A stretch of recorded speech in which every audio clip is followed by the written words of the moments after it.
Hello, welcome to Voxel Buddy Pro. We are gonna actually cover just basic setup, parenting, shapes, cutouts, colors, advanced parenting, noise, wave, twist, taper, all the fun things that you can do with this. So I just want to get to the first basic thing to do. Let's just create a comp real quick. And I'm going to create a new solid. This is what we're going to actually apply the thing to. And it's a better way of doing it in my opinion, but you can do it with any layer you want. Just know that it will fill the screen area with your voxel. So go to Effect, Voxel Buddy Pro.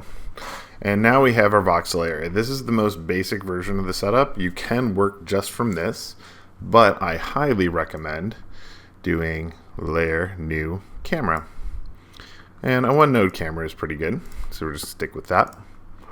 And as you notice, the voxel is moved over because this does use 3D space. It knows where everything is, and with the box being at 0, 0, 0, we're moving the camera to 0, 0 and pulling back. And now we have pretty much the same thing as when we had a camera. Maybe it was like that. No camera. Anyway, so that's the basic setup for Voxel Buddy Pro to just get a voxel in. Alright, now we're going to talk about parenting. And parenting is an interesting thing for this. So as you see, we have transform here, where you can move and rotate your voxel area over and over again. Just to get it going, we have our own version of parenting here instead of the regular pick whip, where you say like, hey, let's parent to this or parent to that. We could do each of these parented to these things, but it doesn't really help. So what we're going to do is we're going to create a layer new null, and now we have this null. And what's important is to do 3D, and let's just set its orientation to 0, 0, so that way it's in the same center spot as our voxel area. You don't need to do this. I can actually undo that and say attach to the null. And now when we move the null, it's going to rotate. Got to use this. It's going to move it to the location of that null because that null is now its center. But if we make this 0, 0 and we attach the null, it now is attached to this null. And yes, now we have the control gizmos. By the way, collapse transformation. Now it'll update on the fly as you're working. If you do not collapse transformation, the only way you'll see it update is if you're moving around the timeline and clear your cache and all that stuff. That's an unhelpful way to see things happen. I'm not even sure that it would render correctly if you do that. So I highly suggest just sticking with it being a collapse transformation. 0. And we do have another thing that we can do. I made this null exist here. We can attach this null to that null because this is attached to that. So that means that's there. And this is now attached to that. So now we can pivot our location around that. This is just the same parenting styles as most 3D applications. And that is how we gain control of our voxel. Now, nulls don't have size or scale. So this is still going to be handled inside here. There are other ways that we can work with having scale attached to something, but that's not for this one. Alright, now let's continue on to the next section. Alright, now that we've talked about parenting, let's talk about a more advanced version of parenting. We're going to use primitives. So in After Effects, they now have these primitives. This is new to 2026. This plugin still works without the primitives. This is just an option if you do happen to have the later version. You can use the cube tool, and we'll draw out a cube. Now that cube, we'll put our gray solid above it. I'm just doing it this way. And instead of using the null, we're going to use the cube. In fact, we don't need the null anymore at all. As you can see, the volume is now inside this cube. It rotates with it, it scales with it. Well, it doesn't scale with it. You have to change those things from the mesh options. So in here, when we make this wider or taller or deeper, it fills in that mesh area. I'm going to pull the camera back. A little bit more. Okay. So now we have that area. And let's actually fill this in so you can see the full area of where it's using. And we're doing this for a reason. Under bevel options, we can bevel the cube and see how it bevels along with it. And same with the radius. If we slap it down, it tries to follow the polygon set up for theirs. Then we also have sphere you can choose. Sorry about the sphere being so big. I want to pull this back.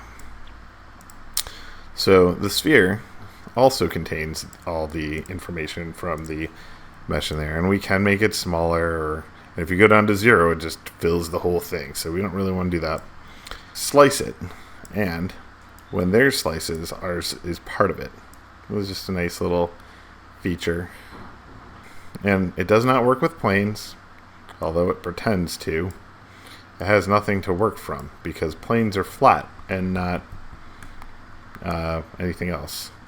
The torus is another great example of one. This one also works the same way as the sphere, where you can slice it.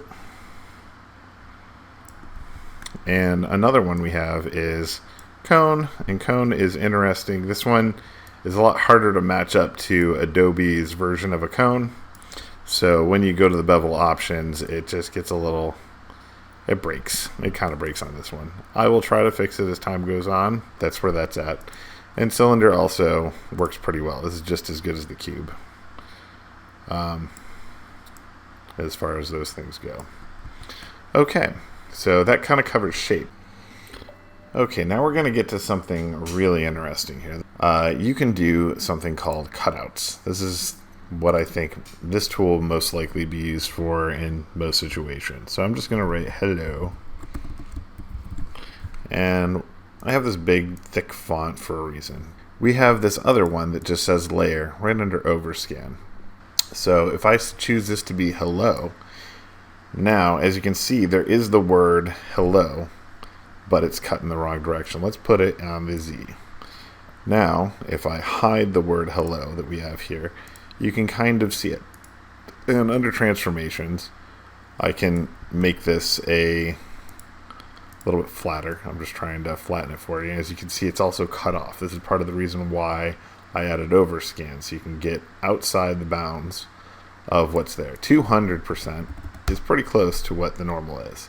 As you can tell, it's also not the same size or shape. That's because we're working within the resolution of the scene. So in our gray solid here, this is a 1920 by 1080 scene. There we go. And now this hello is more in line with the right space. And if I move it forward, it'll get closer and actually match up to the letters. So that is how you kind of use the cutout method for this. You can see how we have the 3D container. This is where things get a little complicated for parenting. We have the word hello here. Now, if I move this word hello, it's going to move also the voxel area. So I want to pre-compose this, move all the attributes in there, and then I'm going to copy it and paste it. And this one I'll name reference, and this one I'll call 3D move. And the reason I'm doing that is so that way we know that this one should be using the reference, and this one should be using the 3D move. Now what it did is it popped, but that's because we didn't make 3D move 3D yet.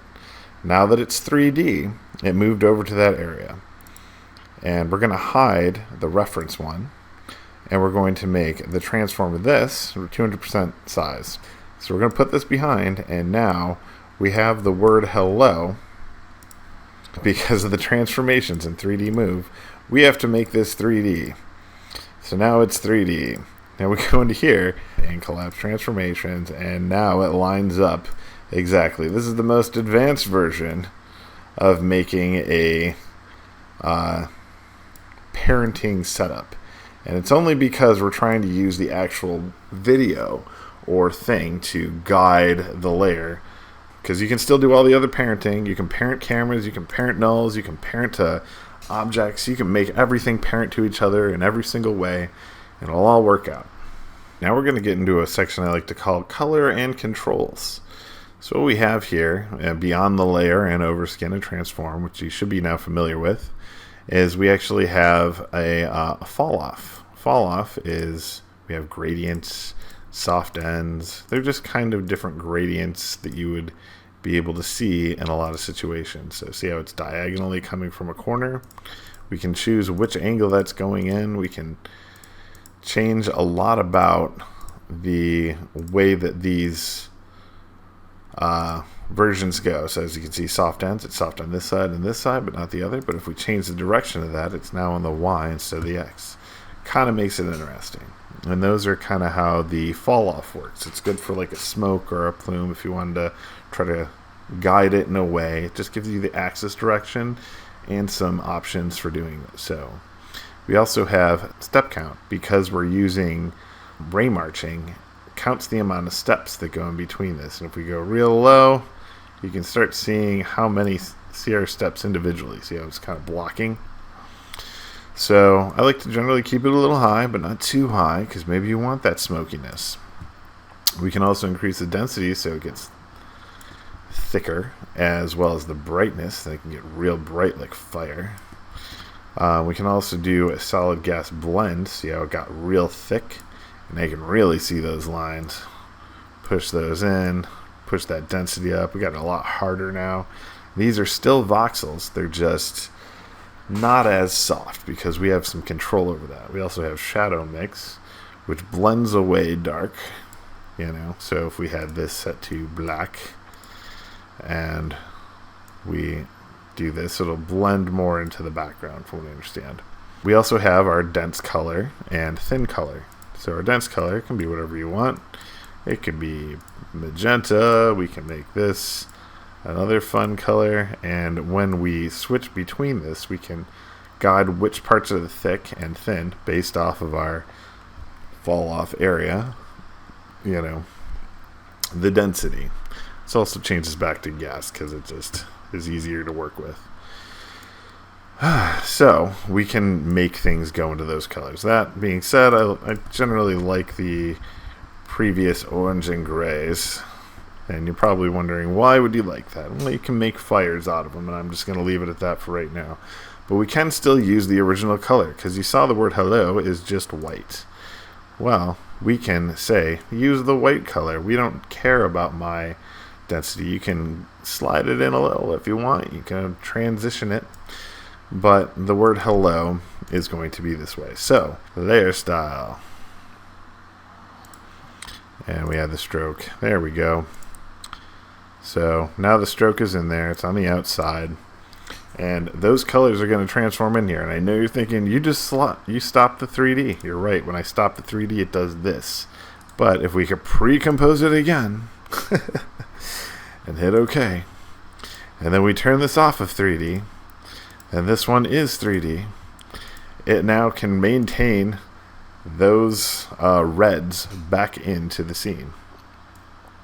Let's hide the 3D move that I have behind, because that one's just kind of making it a little interesting. But now we have that glow of a red text around the outer edge. And we can do anything we want with effects now to this secondary version. So say we transition. Yeah, let's do a transition. This is probably a really simple and easy way to work with this as well. We have a linear wipe. We can go transition boom, come over here, transition boom. And now, in this, it will also transition with that. So you can control your voxels with your comp. With color and controls of comps, you can do anything you could do in another comp with your voxels. We're going to cover just noise. Noise, and we have quite a bit of controls just for noise. And you're probably wondering, why would you have so many controls? Well, we have a lot of cool things we can do with this. Oh my gosh. And this is 3D noise. This is not 2D. So as I rotate this, that noise exists in 3D space. It makes anything that you have made into a 3D Perlin or whatever version we're working with noise. So we have different kinds of noise. We have different ways of letting it happen. So let me move this guy just in front so you can understand what we're doing as we're doing it. Okay, under here we have distortion threshold. This is kind of grabbing what kind of noise you have and creating a threshold of how much it can distort it. So at 34%, no matter how much I distort it, it's only distorting it a little. It's kind of like going through a little bit of weird glass, a 3D glass if you could. Now if you go all the way to negative 100, this is all pure noise. And it's actually really cool to work with something in that way. Now I have a bunch of different kinds of noises. This is the scale of that noise. This is the distortion amount, so you can get real crazy with it. And we have different kinds of noise. We have simple sine. This is one I worked out first. That kind of was meant to mimic purl-in, but didn't end up happening. Ended up actually making a purl-in that is very similar, but their noise is... it's just a little different. It's similar, but very different. We also have open simplex, which is also very similar, but different. It kind of does more thin, wispy kind of bits.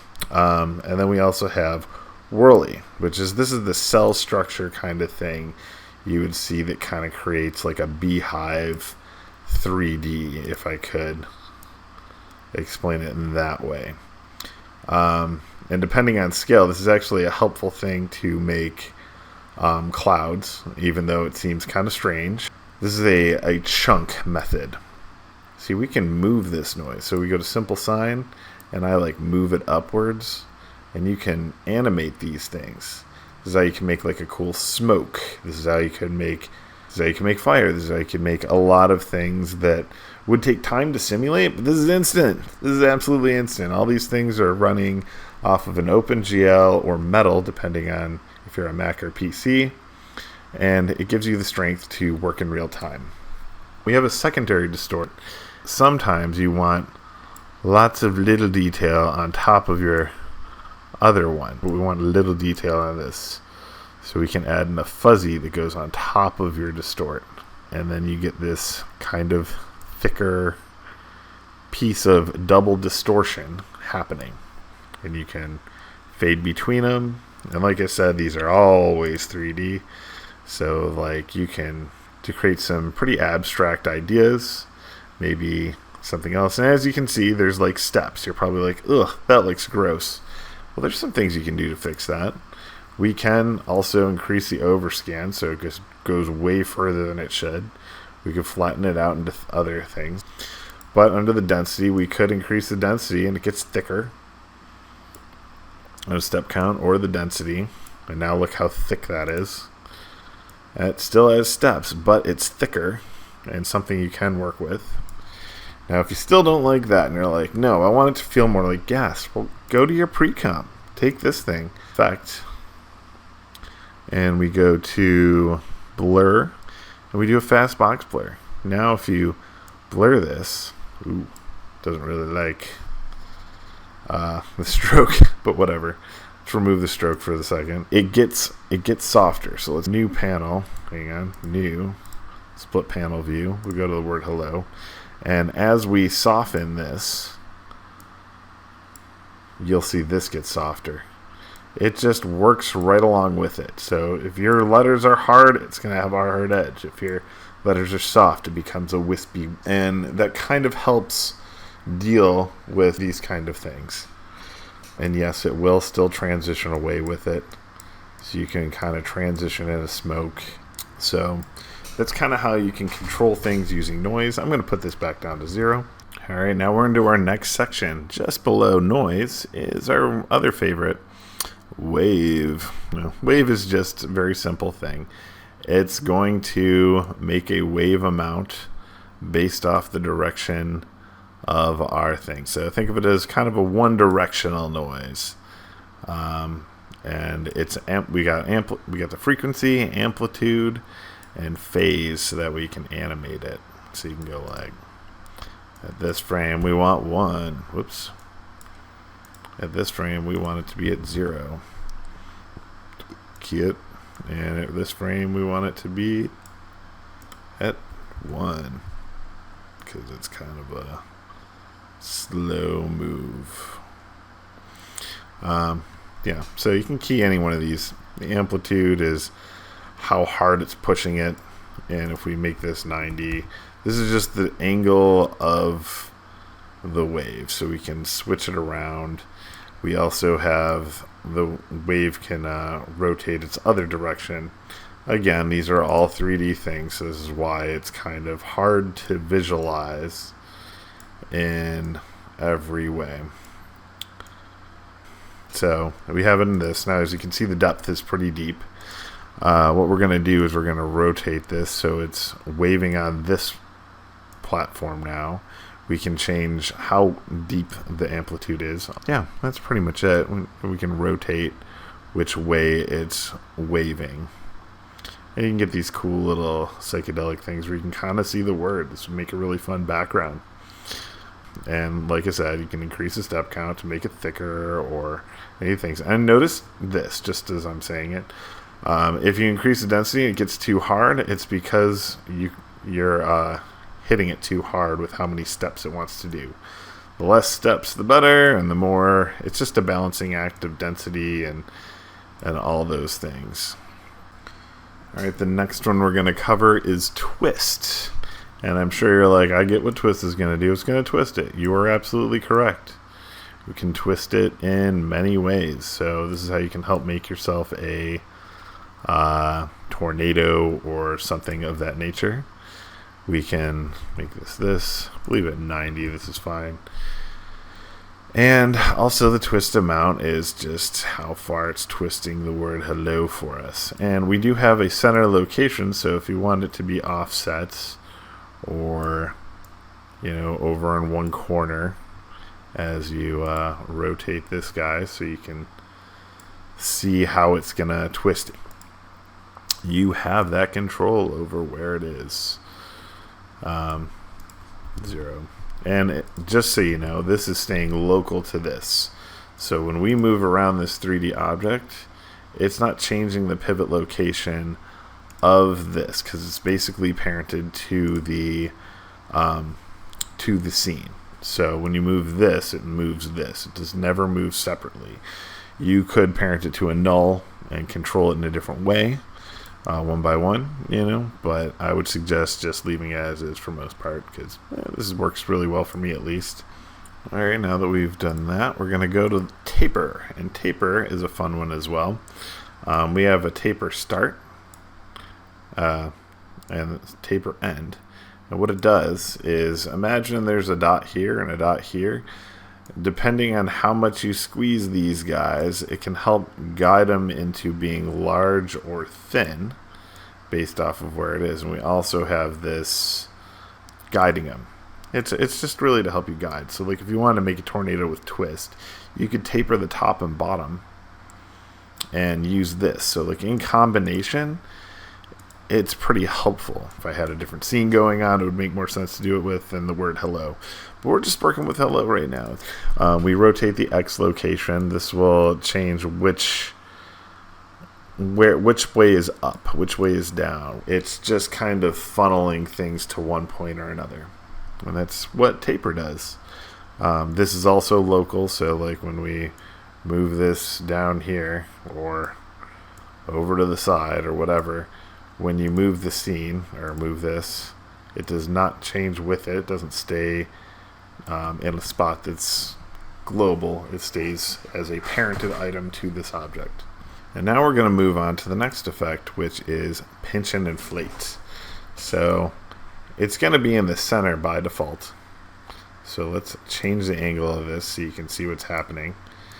It is pinching in everything at this spot because pinch is inwards and inflate is outwards. So it's bulbous outwards in the middle of that. It can get pretty wild depending on its location. And yes, this is always 3D, so it looks really wild when you get the word hello will not look like the word hello in this state. And the fall off is pretty gnarly. But this is how pinch and inflate works. And if we lower the step count or the overflow, it won't blow outside of, won't expand beyond itself. Also parented, just like all the others, where if you move this, that area stays pinched and inflated. Alright, now I hear yourself saying, well, all those distortions are really cool and all, but I wish I had a little bit more control over those. We have a thing called wipe, and this is where things get really fun. So we're going to change the color back just because I want it to be this cool orange again. And we're going to take the noise. We're going to increase how much it's noisy. It goes up like this, and you're like, okay, cool. I can't read the word hello at all. But we now have gotten to wipe. And wipe is a very cool one. It is right in the center. And this is how far of a fall off it is. Imagine as a gradient. You can switch directions if we want it to be the other side. But we can now move this. We can thin it out, move it, and we can make its location at the top and make this noise dance off the top. And this is not the greatest version of that, but we can do that. Let's see here. More of that. And let's get the brightness up. And we'll do gradient. There we go. So now we have the word hello on fire. We can always make it look cooler, but this is just to demonstrate how wipe works. It does work off of a rotation, so you can rotate it in. As you can imagine, it's just a plane that cuts right through, as you can actually even see it. And depending on how wide that is how much of a fall off that happens from it. So this is a great way to make things just dance. This noise is being affected only in that direction because we have the wipe as part of it. And that transitions how much of it is getting distorted. And it works for all the distortions. We're talking wave, twist, taper, pinch and inflate. The wipe works for it all. It just changes what is going to be deformed and what is staying true to its shape. And we're not done just because we ran out of options inside the plugin. This continues on. Okay, things you might not have known that work with this is we actually have lights. So we can go layer, new, and we'll just throw in some lights. So this works with the After Effects lights locations and everything. We're going to just do a point light. As you can see, it reacts with the light. This volume is affected by the light completely, and it is based off of where it's located for each of them. And if you make it more intense, you know, all the options actually go forward in this. We can make it more intense, and it burns it out. It'll blow it out if it's burnt in like that. We can put it back to 100, and we can also extend the fall off just like we would in any of the other things. So we can have up to 4 lights react with any one of these voxel sets. More than point lights. We can do spotlights. And I'm assuming I'm just not in the right area for it. Oh, it's just real dim. So this spotlight does work as well. It hits everything just as strongly. The fall off is there. It does care about the feather angle, and everything has to go along with the light. The radius, look at it shoot right through. The fall off distance, which, you know, it is what it is. The shadows do, if you have 0, it only goes from 0 to 100. If you go past 100, it doesn't do anything. So the shadows do apply as well. The diffusion also does a little bit of something, but nothing crazy. So as you can see, lights are kind of like this. If you had nothing and you just started up the scene, as you do, But if we went to ambient light, this is what ambient light is. This is what it is by default. If you didn't have anything in the scene, it's pretending like there's an ambient light at 100%. And once you add in the light, it then takes light into consideration. So that's generally how that works. Ambient light is pretty similar to environment light. You know, it's basically the exact same thing for how it works.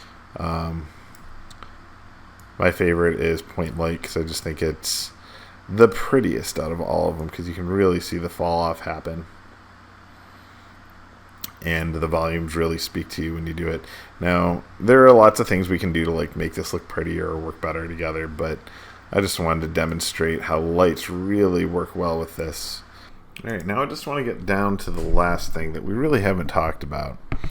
And that's the fact that comps control everything. That just because we have this here, and we had a pre-comp, we can do more. This word hello can still use its same things from before, and this is where I think a lot of fun things can happen. Let's grab a preset. So now the word hello pops in. And it still pops in here too. It now pops in the same way. It does the animation. And we can even do more. Just because we have the word hello here doesn't mean we have to use the word hello.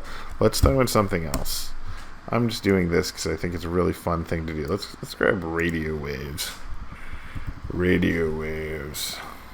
Radio waves is a cool thing because it just kind of grows outwards without anything in there. Let's also put a mask on it because, you know, once it hits the edge, it kind of stinks. Could probably just do a shape layer. Yeah, shape layer. And then we can take this and make it like that. We'll use it as a silhouette alpha. And now the radio waves can't go beyond that. Okay, so now we have these radio waves that are going, right? Look pretty cool. Well, they're going to look cooler in voxels because now we have 3D depth to those, right? And we're going to give them even more depth, and we're going to make them even prettier. So let's get the colors in here. Let's make you like a red. And actually, let's make these thicker. Let's go to the radio waves. I don't know. Make them like green. There we go. Start with boom.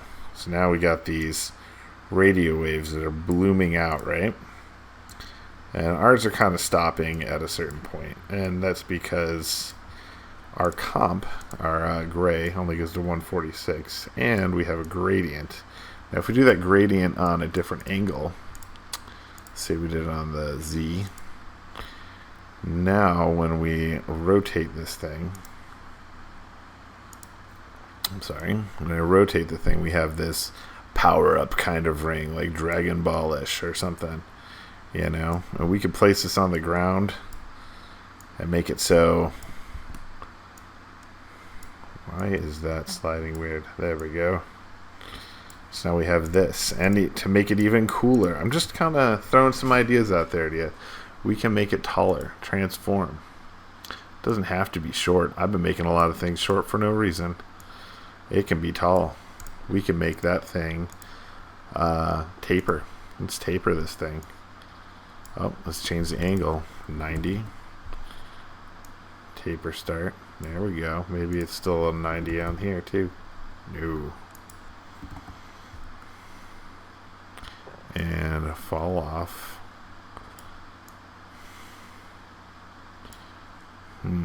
Where's the center location of that? Actually, there is no center location, but we have now this like blast off kind of thing happening. Let's move the camera back because that's really where my problem is at this point. Camera back. So now we have this kind of like blast off kind of thing happening, right? We can move the point down. Oh, I see why this is having an issue. 0, 0. And maybe I move you downwards. Yeah, move it down. So now we have this funnel kind of happening, right? We can still add noise. And now we can make that noise go upwards. Oh, sorry, upwards is this. We could basically make a little blast off rocket ship kind of simulation happening from this. But I hope you can see the potential of how when you create a comp, you can pull it into here and have this really cool setup. We can move our point light more into the center. I really feel like a blast off. You know, let's 3D rotate. I just want to see where's the location of this. We could actually even parent the light to this thing if we wanted. Parent the light to the 3D move. Now when I move the 3D move, the light moves with it. And let's make sure it's center. Yeah, it looks pretty center to me. We have like a little portal happening. What's actually taking time is not my part of the plugin. It is the radio waves. But this kind of effect takes no simulation, and you can make like I'm actually seeing kind of a portal happening from this, just because we're having fun with the way that it works. Look at that. That took minutes. We just played with radio waves and a little bit of voxels. Yeah, it's pretty. I think we did a good job for something so small, so short, and we can use in some kind of effect, you know. And we can move it along a little further if we really want to and burn in there. Unfortunately, this thing's slow. We could make it fade a little bit. Where's the we feather this effect? Blur. Fast box blur. Wow. There we go. Then we can shrink the box in. And now, when it does it, it has more of a fade off.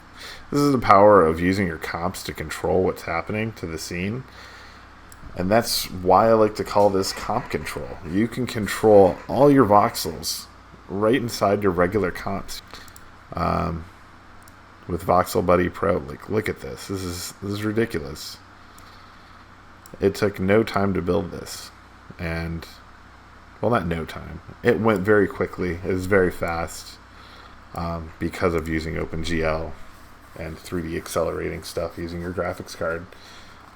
This is running on not a premium computer. This is actually pretty low end. So I hope you enjoy what you've learned from here. I'll make tutorials moving forward. If you want to subscribe to my channel, I'll try to do one a week. And that's it. Hope you enjoy Voxel Buddy Pro. Thank you for considering this software. Try out the free trial if you haven't already.